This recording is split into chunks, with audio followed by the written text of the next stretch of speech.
Okay guys, Addison Cooke and the Tomb of the Khan, Chapter 36, Part 2. And we're starting where we left off on page 370, right in the middle of the second paragraph. You caught us off guard in Ulaanbaatar. We would have done a better job protecting Sir Frederick's lands, but honestly, we had no idea you would rob a museum. I don't get it. If you want to protect the Khan's tomb, why protect the clues? Why not destroy them? As Darkhad, we can neither follow the clues to open the tomb, nor bring ourselves to destroy them. They are only linked to the prize we've guarded for 800 years. The chieftain opened the collar of his tunic, revealing an embroidered bead madala hung around his neck. It was the Templar symbol, an eye in the center of a radiant sun. Your knight found the tomb, and the Darkhad tried to kill him. He told the Darkhad that if we did not know where the tomb was, or if it even existed, one day our people would forget their vows, and the Khan's legend would fade from the earth. By remembering our history, we remember who we are. So we protect the clues, and we honor your knight. And now that I have appeared with the same medallion as Sir Frederick.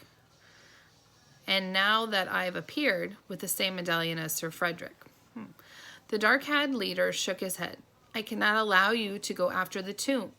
It guards the golden whip, and that is sacred to Mongolians.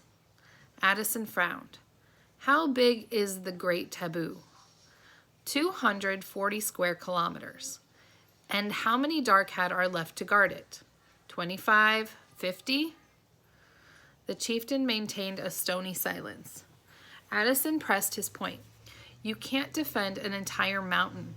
The smart move is to find where the tomb is hidden. The Russians have the clues, and the Chinese are not far behind. They will find the tomb, and they will find the golden whip. Our only chance is to find it first and bury it somewhere else in the wilderness. Somewhere where there are no clues. Addison saw I don't know nodding in agreement. The chieftain's jaw muscles tightened so that the veins pulsed in his temples.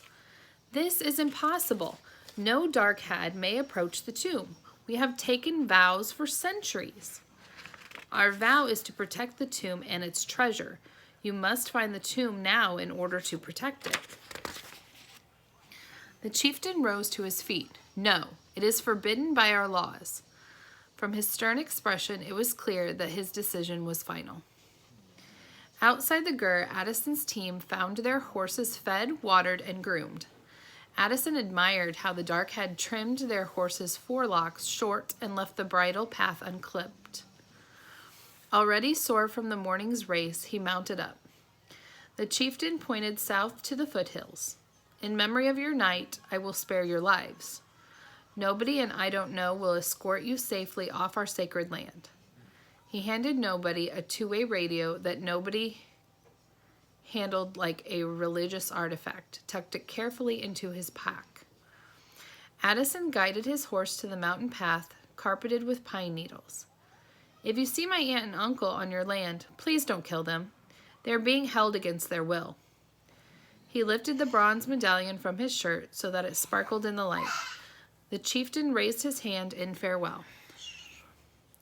As soon as they were on the trail, Molly, Eddie, and Raj pelted Addison with questions about his bronze medallion.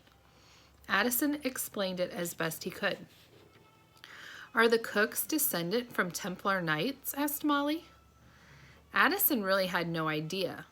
Somehow he couldn't quite picture his Uncle Nigel swinging a sword around, and he knew from experience that he wasn't particularly talented with swords himself.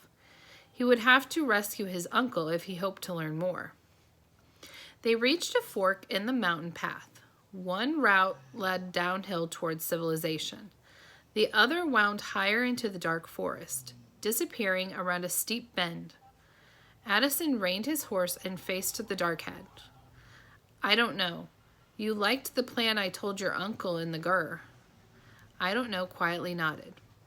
We have a better chance of defending the tomb if we actually know where it is. Addison turned to her brother.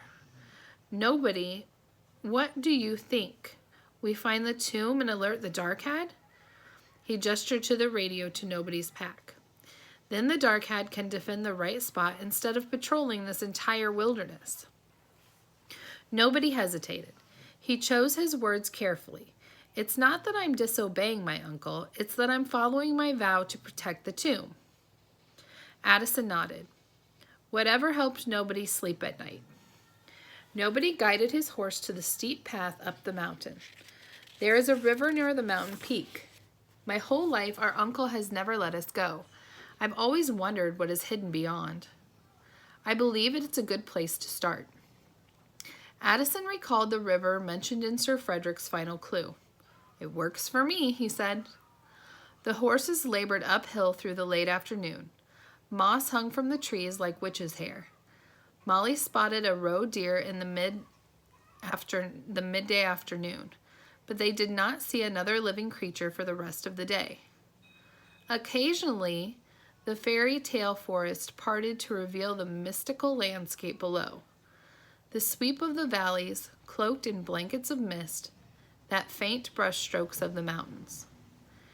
Addison consulted Fiddleton's Asia Atlas, and gasped in astonishment.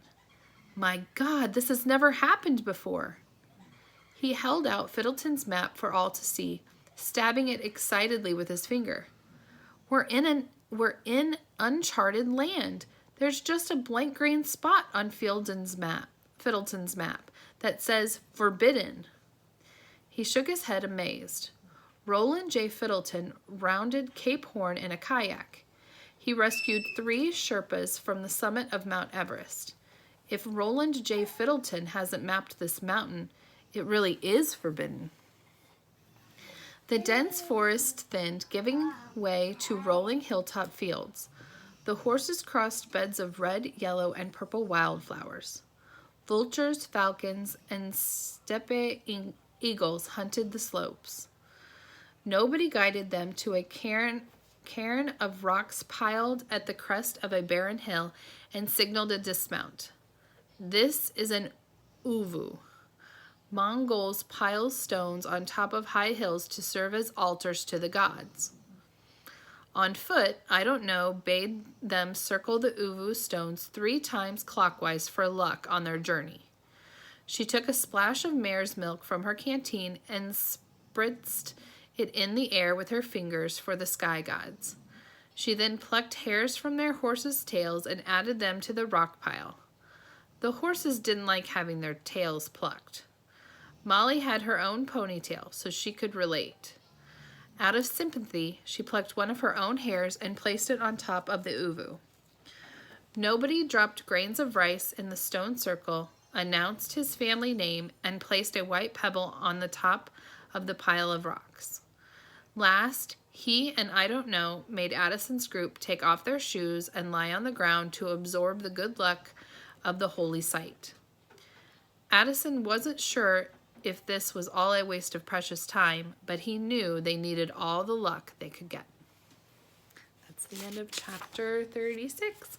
Join me next time for chapter 37. Bye, guys.